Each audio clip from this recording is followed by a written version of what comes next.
acale anu ne Manis Faya ko Etienne Niakhar Etienne Diouf Niakhar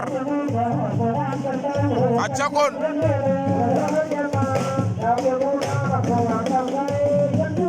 waaw waaw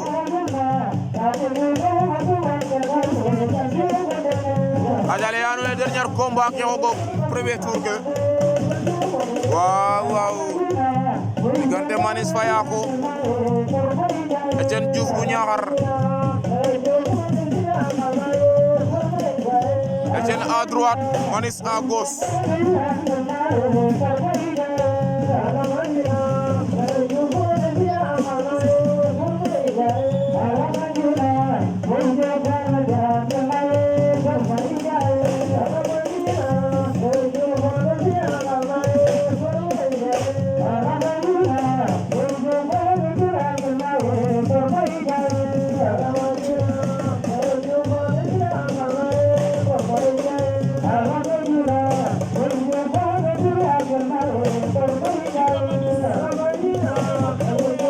Manis Faya ko Etienne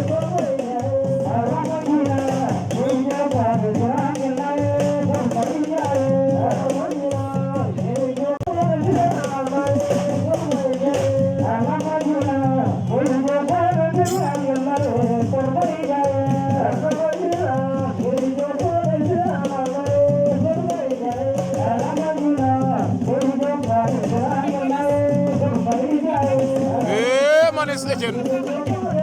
Manis ama fa Etienne Manis Faya ko ama fa Etienne